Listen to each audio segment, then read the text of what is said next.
Hey guys, it's Julesy. We have a new plant in the background. Tell me if you like it or not. And we're gonna do a get ready with me because I have not done, well, I haven't really been doing a lot of videos lately because I've been a bit overwhelmed and there's just a lot of things happening, girl. And I feel like I'm dragging. And I was planning on doing a video, well, probably maybe next week. I'm gonna do a week of reviews on all the things I've been meaning to, and you know, I'm a little late on, like Solange's album, Beyonce's Netflix, Brene Brown, a white woman dragging us all about our vulnerability on Netflix. Sis, if you haven't watched it, go watch it. It's good. Whoo, that white woman dragged me for filth, okay? Well, she really dragged me for filth. I feel like, you know, back in 2015 when I was living in Houston, I did a few videos about vulnerability and working on my vulnerability, bitch. According to Brene Brown, I've been working on it and I've been doing good, but we still have some things like that, learning how to live in your joy, vulnerability with boundaries. Go watch it. I'm gonna do a whole video on it because we've been powwowing with our homegirls. All right, so we're gonna put a wig on today, clearly. Now, I know I haven't done a video about my relaxer. I'm recording one, I just don't think my eyelashes are looking good and it's weird, you know. Maybe it'll go up, maybe not. I don't know. I don't know how I feel about explaining to y'all why I got a relaxer. I really don't feel like I need to explain it, but you know, people be interested. So sometimes you just do things for the sake of doing them. I am going to explain the thought process behind the fact that I got a relaxer, cut my hair, and haven't really been wearing my hair out. And I knew this was gonna happen when I relaxed my hair or before I even got the cut, because I always wanted this pixie cut, but it's work. And it's not an easier hairstyle than having natural hair. And because my texture is 4C, which is why I had to relax my hair to get the style. I wanted the style, not so much the relaxer, I want the style. But because my texture is 4C, once my roots grow out a little bit, the hairstyle does not lay. So I got a style that is very flat to my head, and I have an appointment mid-May, so in a couple of weeks, you know, there'll be a splat of videos once my hair is did where I'll be rocking because I love the do, and crazy about Angel here in Charlotte be giving me all the church auntie teas that I need in my life. Yes, sis, I'm loving it. But as soon as my hair grows out, and because I'm like doing yoga now and stuff, and I do hot yoga, that style sweats out. It's just like, I really haven't gotten the flat iron technique curling it down either, but it grows out, and like you can see, like my back, there is no getting this flat because my roots is like boosh. It's straight, bone straight on top, and you know, kinky coily at the root, and that don't really. It's also why I would never like try to grow my hair out natural. I would just shave it off and go natural, sis. It's really not that deep for me. But we're gonna put this wig on because I am opening another pre-sale for KS Hair Only, and I wore this hair the other day and got so many comments about where is this hair from. I'm gonna say, sis, if I'm wearing kinky straight hair, it's from KS Hair Only. It's my hair, I sell it, but I only do pre-sales because I don't want this to become my main business, because the book club still needs to happen, Smart Brown Girl still needs to happen, stuff still needs to happen, so it's happening, all right? But let me take this off and show you what it is real quick. This is a 7x7 closure wig. Look how big that closure is, bruh. It's not a frontal, it's a 7x7. And I could literally just put this on my head and go. I don't need to glue anything down, so I don't think I will actually today. I think I'm just gonna put it on my head and go. Because I like glued it down yesterday, but I just kind of like, am I really doing anything? Like, I'm not pulling it back. You know, if I was gonna wear it back, then maybe I would, but. And so this go around, what we're doing for the pre-sale that's different is I'm offering custom made wigs. I will not be making them because, again, we're not stressing ourselves out over no wigs. That's not for Julesy. But I am collaborating with Alicia Ferrado, who did my Russian bot wig. She also did that like that layered bob, the short, you know, mature woman bob do she did for me. Sis, she colored and cut both those wigs for me. So, and she made the shorter one for me. I made the longer one, but she made the shorter one. So we are offering custom made wigs this time because I've been getting questions from people who want to buy the hair but don't know how to do their own sewing, don't know how to make wigs, and they obviously want what I got, all right? And so they will be sewing machine made wigs quite like this. And we're offering either a closure or 13x6 frontal, okay? And by the time this video goes up, the website will be up and everything, and there'll be frequently asked questions, or that, you know, you can slide in my DMs, or you can email shop@Julesy, and I will answer your questions about those interested in purchasing wigs. But this is just like an announcement. And I will still be allowing sales of bundles for people that just want to buy the hair. But remember, it's a pre-sale, so we only keeping this stuff up for a week or two, okay? But maybe I'll just give a little quick primer about the wigs. if anybody cares.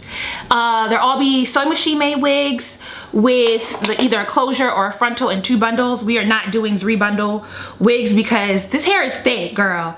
This is a closure in 2 bundles, sis. Anything more on here, you will look ridiculous. And I don't think, like, I know YouTubers be out here when they make their wigs on camera and be putting 3-4 bundles, but typically they're getting like thinner straight hair, or you know, they're doing that because they don't have to pay for it, right? It's hair that they got for free. And so there's an incentive to like stack as much hair as possible on one wig. But honestly, truly, trust me, this hair is dense, all right? And this is 26 inches, right? And it's gonna take about between 3 to 8 weeks, depending on what you order. Because for some of the stuff, like the thinner lace has to be custom made to order. But all that stuff is gonna be on the website because I don't really want this video to be about wigs. I'm just announcing it, sis, that by the time this video goes up, there will be another pre-sale open, kshaironly.com. If you've purchased the hair before, please feel free to comment below about how you feel about it. I'm not worried that people are disappointed because I feel like if they were, they would have been in my inbox. And my inbox has been crickets. I think one person emailed me to tell me, 2 people emailed me, tell me how much they like the hair. But other than that, and about, you know, I've definitely sent out over 100 orders. So where y'all at? Alright, what did I want to talk about, girl? So many things are going on in life. It's like, where's my head at? I'm putting on Glossier, their skin tint. Actually, my next Get Ready With Me that's been recorded for a minute, girl, it's sponsored by Glossier, and they sent me their product and I've been loving it. Like, I now get it. I get it. Cause the skin looking real good. Y'all all said to get me some retinol. Got it, sis. And you see, oh well, the skin tint's on, but clearly a sis is looking moisturized and hydrated. And that's all I need in my life of sin, okay? So this skin tint is good because it just slightly covers up the discoloration and the slightly darker under eye, but it doesn't like mask my skin. And since it's hot outside and we try to get that, you know, and since it's hot outside, it doesn't melt. You know, I have oily skin too, so I have to remember to use more mattifying products. So that's my only issue. This is a little dewy, but when I mat it down, it works. It works. So skin tint is going on. I'm just gonna do a beat that I did the other day that everyone was commenting on Instagram. So I also been using the concealer because I like it. It's cool.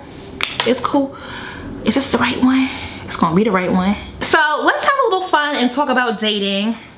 I feel like YouTube has ruined my dating life.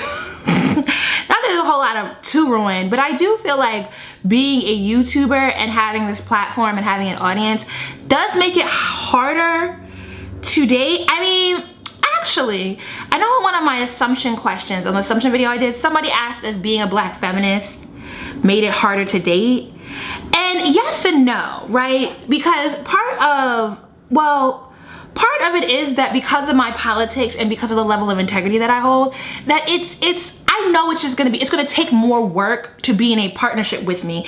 And that's really what I'm looking for. I mean, we've already heard this if you follow me on Instagram, that marriage doesn't benefit black women, mostly in the ways that marriage in America has been built on an idea of like being able to pass on generational wealth and opportunity to your children. And black women, when they partner with black men, often aren't able to do that, right? So that's what I mean by benefits. Now, sure, you have your other beliefs about what a marriage and the institution of marriage constitutes as, sure. When women in the household are supposed to also feed into this image of motherhood, right, where the mother is the primary caregiver of children, she bears the children, she cares for the children, she also takes care of house and home, and with the husband as financial provider, the reciprocity that exists that's available for black women in the black community, it ain't really there. And so I be going on dates with niggas and I be telling them I don't believe that marriage benefits black women. So, you know, marriage is not only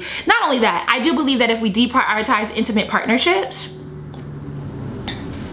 that we will have healthier relationships all around, including the people that we do intimately partner with, right? So that my idea of like partnering with a man is not based on his ability to just have sex. Like, sex still important, but you not fitting to be like, nigga, my homegirls and my mama and my daddy still matter, okay? That's where we at with it. Losing my words, I'm doing too many things at once. Kind of let men know this at the beginning, because it's just like, look, I'm 34, bro. At this point, if I'm gonna let you waste my time, just know that, you know what effort you're gonna have to put in to waste my time. And that aspect of it has not actually been an issue, surprisingly, right? I think it's a conversation. It definitely makes men go, But I think, honestly, if men reflect, that this idea of like traditional relationships doesn't really benefit them that much either, because who benefits the most from marriage in the Black community? Poor Black men. We do a whole nother video on this to explain that thought, but yeah, men that I encounter would actually benefit from non-traditional relationships outside of what we've seen as represented with the nuclear family, right? Because what I ideally want is a community. I want a partnership, and that doesn't mean that I wouldn't commit to one person, because I do still believe in monogamy, but I would like to have a much more communal relationship. And I don't think we have a lot of representation about what the different sorts of relationships could look like. So even I kind of get stuck on like, okay, well, what could I don't know what I could possibly have, because I don't feel like I've seen it all represented before me.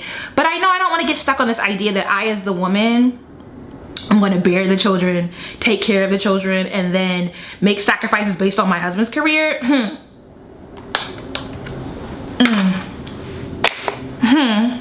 Now, I toy around and I say that I would plausibly be willing to, I think we're gonna go with this color. Plausibly, oh, we didn't even do our eyebrows, wow. Oof, that's a lot. Be willing to maybe fall for that. If I could be given, if I could, you know, if I know a man could give you generational wealth at a lake house, that's a really classy way of saying, of letting men know, what's your tax bracket, because I'm a gold digger. I feel like there's a City Girl lyric that would fit right in with that, but I'm running a blank right now. But I'm upfront and frank, and I'm willing to have a discussion about it. And also, part of Black feminist theory that all that like line of thought comes from also believes that we need to redo or rethink how we view Black fatherhood also, in that Black men in the Black community in general, because of institutionalized racism, is not able to economically lift themselves up. And so this idea of the father as a provider, or a good father simply being a provider and someone who could financially take care of his children, is unfair to Black men, because statistically and historically speaking, Black men have actually been more involved in their children's day-to-day lives than the average white man. So, I mean, that doesn't mean abolish child support. That's not what we're doing here. But it does mean that there's different ways in which a man could be a successful father that don't simply come down to his ability to lift his family up out of poverty. I mean, I think I've talked a little bit about my parents' marriage and the kind of fallout from the fact that my dad wasn't really interested. And I feel like this came about in the video I did with my dad, where we talked about my dad's simple. He's country, he's from Polk County, Florida. The man really just was never really ambitious when it came to his career. So he made like 30K up until he retired, basically in 2018, okay? But he was still a very good father. And I don't feel like his inability or his non-want to pursue a more financially providing career, like I get why it was a downfall in my parents' marriage, and I don't think my mother did anything wrong with how she approached that. But I still think when it came to him being a father, and even my mom says, when it comes to him being a father, he was an amazing dad. He still is an amazing dad. I love that man. He just came over last weekend. I love my nigga. That's my nigga for life. Oh, I thinned out my eyebrows, guys. I feel like it makes me look more feminine. What do you guys say? All that to say, the Black feminist part doesn't really make the dating it doesn't make it harder for me to find men who are willing to like at least consider me, I guess, whatever you call that. And my politics really just kind of land at, we have to agree to a constant renegotiation of our need to do better and be better. But I think that's like, you know, whether you agree with my personal ideology or not, I think that that is something for a successful relationship in general, because I feel like everyone acknowledges that marriages work. But for a successful, like, true partnership, that Beyonce Jay-Z shit, you know what I mean, without the cheating, but that sort of like close to egalitarian, however you say that word, that equal shit that people really be going for, it is a constant renegotiation. A constant, you know, I think sometimes we talk about relationships in the idea of getting simply comfortable with someone, but I'm probably a little bit more upfront about acknowledging the work it will take, but I don't think that makes me per se dating me more difficult. Now what I do think catches men up is the YouTube thing. And I really just, maybe part of it is also that like I'm in my mid-30s now, and so I'm meeting other men in their mid-30s, and I just don't think that, I don't know, is it fair to say that maybe the younger girls on here they're confronted with similar things, but maybe it isn't so bad because maybe a younger guy in his mid or early 20s would be more understanding of someone doing this and having an audience as a career. I say the one line that I most despise hearing from a man is, "I never thought somebody like you would like me." And it's just like, because it's always followed by some bullshit. It's always followed by some acknowledgement that they have pursued me, that I have both given them my time and energy, and they're not actually in a situation to reciprocate that, but they've led me on.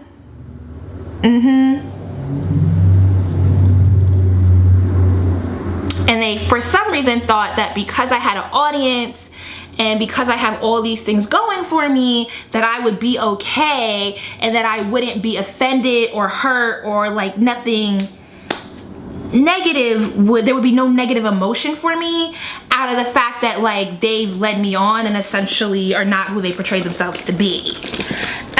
And I'm just like, wow, you're really a fuckboy. I remember Very Smart Brothers writing an article about how maybe it was Panama Jackson who was claiming that women can't be intimidating, that that's a cop-out and it's really something else about you that's happening here.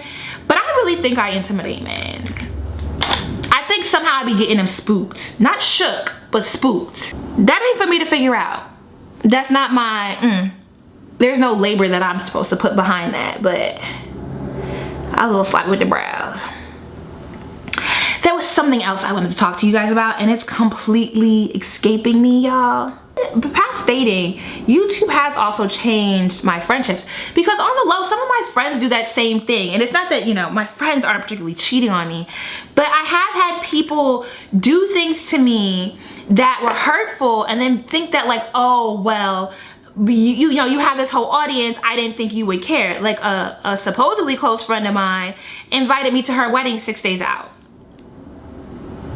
And I don't know who else she invited at the same time, but I know the bulk of the people that got invited didn't get their invitation 6 days out. They got it with a lot more time to plan. And I just was like, I don't want to argue with someone about their wedding. I mean, that's like, you know, that is your day and it's for you to go about that how you want to go about that. But that shit is hurtful, right? Like, you know, you someone that I go out of my way for, and it's just like, bruh, 6 days out? Like, what am I supposed to, this is one of them petty arguments. Like, who wants to, I don't even want to talk about that, right? Oh, we gotta do our whole eyes. We just did everything else but the but just having my friends like freak out because someone might stop me in the street and like they know me as, you know, they've known me for forever. They know my shit stank, and I don't know, it just be weird. It weirds people out. I mean, I think that's part of why you see celebrities, supposedly, especially particularly women, like a Cardi B going back to Offset, or women like a Rihanna, who you can say has dated several men who are celebrities, and feeling like, wow, they just pass each other around. I mean, ain't nobody calling Rihanna a slut, I dare you. You cannot slander Riri. Don't even try it. Get your own feelings hurt doing that. But I mean, even, you know, I think there's plenty of ways to criticize Kim Kardashian, but I don't think calling her maybe a hoe because she's been involved with several celebrity men is particularly fair, because like, who do they date? You know, like, I mean, how do you maintain who, you know, you have a smaller dating pool? Well, she do, because she don't, you know, all the Kardashians dating black men. Whole family dating niggas. How do you find men that can keep up with your lifestyle? Whew, that understand the things you go through, because, I mean, you live different from the majority of society. And I do feel like people, I've always had this issue, even before I became a YouTuber though. I feel like people would treat me like a shiny new toy. Something that you fawn over for a little bit and then dispose. And so I'm using concealer to do like a soft crease, but it does make everything pop more. Well, I have a masculine birth chart, so I'm inclined to say that I do have a masculine energy. Like when I was watching that Brene Brown special and she's talking about part of working on your vulnerability is as a man being able to sit in the room and not fix anything, and as a woman being able to also just sit in the room and listen and not, I forget what was she claiming a woman needed to do. And for the woman, it was to not, like, basically it was a woman shouldn't base her vulnerability off of the need to have attention from others, and men shouldn't do it in order to have power over others. And I felt more like I related to whatever she was saying the man needs to do. See, I need to go back and take notes. That's why I gotta watch it for a third time. Girl, I watched it one time and was like, wow, drag me. Watched it a second time and I was on the treadmill, so you know, my focus was just a little questionable. And so I need to go back and watch it a third time and take me some notes because it was that good. And I ain't never seen her TED Talk before. But apparently the TED Talk is good too. It's the most viewed TED Talk or something. Old white woman with a nasty Texas accent. Sis. Comment down below on what you would like me to review. And let me know some things maybe. So I already have Solange, Beyonce. Oh, and I'm thinking of doing like an Ask Julesy live. Instead of just doing Pop Snort lives, like an Ask Julesy live. Since people always be asking me, y'all be asking some real, oh, somebody asked about, did they have to on Instagram? They were asking me about if they had to tell men that they were virgins. And I did a brief IG story about this where I was saying, based on the parameters she set, in that she isn't looking to be in a relationship with anyone right now, but she does go on dates because men do pursue her, and you know, socially she doesn't mind dating, but she's a virgin and she's not looking to have sex with anyone anytime soon. And I was like, based on that, no, you don't owe it to men to have to like announce that. I mean, you might want to tell them, oh, I'm not interested in an intimate relationship at this point, but I mean, I'm sure that'll come up. But you don't owe it to men to tell them that you've never had sex before. And I think part of this idea, questioning of like whether or not someone as a virgin, I mean, the only point at which you have to tell someone that you're a virgin is before you get in the bedroom, right? Like when you know you want to have sex with someone and you're interested, that's when you tell them that you're a virgin. Just do it before you get in the bedroom, sis. Trust me on that one. I think there's a lot of shame around virginity, and actually I think altogether we don't have a lot of language. We don't have good language around how we talk about sex and consent and all that stuff. But particularly when it comes to virginity, because when I started college, I was a virgin. And I remember like not clicking with like the purity group on campus because it was very like preachy. And it's like, you know, I'm a virgin by choice, but I don't think my virginity makes me better than anyone, nor do I think anyone being sex positive and having had sex makes them better than me. You know what I mean? Like, we all have agency over our bodies and we make our own choices about how we use our bodies. And so this choice is personal to me and to my beliefs and my commitments at this point. And so I don't feel like anyone else has like that it sways who I am as a person. Like the respect that I'm due as an individual, I don't think it sways that. And I was saying on IG that I really dislike the language, particularly around how we even talk about like what one does with their virginity. Like the whole term, I lost my virginity, is just so like, you didn't lose it. You took it off, you folded it up nicely, and you handed it to somebody. Maybe that somebody wasn't worth it. Maybe that somebody was real whack, sure. But you ain't lose it. You open the cookie jar and you know exactly whose hand you let into the cookie jar, okay? And I just don't feel like anybody has a right. I think I wish we would use better language to describe that moment. Like maybe you let it go, you gave it up, you did something with it, but you certainly ain't lose it. That's just how I feel about that. All right, so this is what I did to make it pop. I did an under eye blue. Under this blue from my Juvia's palette. Friendships are also weird with other YouTubers because a lot of people know how to talk on camera but not how to talk and communicate in person. I mean, I guess talking on camera is different from communicating in real life. But again, Brene Brown, she hit that nail on the head when she was talking about complicated conversations and people, you know, running away from them. I'm like, whoo, you ain't dragging me on that one, but you're certainly dragging some folks I know. I'm still cool with some YouTubers, but I'm definitely not anyone who I was formerly like close to. Sis, shit wasn't meant to be. I'm gonna tell everyone, just watch Brene Brown and work on your emotional maturity and your vulnerability, because that really is She really did that. All right, so I'm like tight lining my eye, but I'm also gonna like smoke out the top a little bit. Cause I realize every time I get my makeup done, when they really go in heavy, with the eyeliner, that it should be looking popping. Dag, I forgot my earlier train of thought. Let's just talk about something different then. I bet you look good. My Glossier Mascara.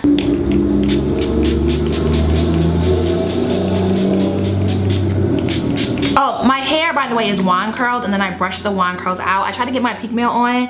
I don't know if it ever really looks like what pigment be doing, because the curls have definitely dropped. And oh girl, it took forever to wand curl this ish.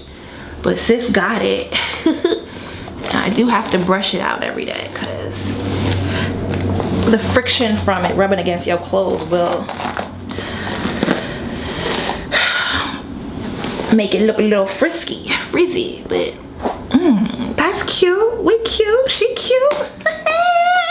Ooh, that's what I wanted to talk about. We'll save that for another Get Ready With Me. Stop telling black women to date outside their race. Someone tweeted something really silly about how white men treat women better, and I'm like, no sis, they don't. Patriarchy still sucks regardless of race. The difference is that generational wealth in a lake house, you know? It's finances, right? Patriarchy's still gonna patriarchy. So foundationally, no. But remind me to do that video later. And we're gonna do an Ask Julie live soon. And I'm working on doing a meet and greet event in Charlotte because y'all been asking.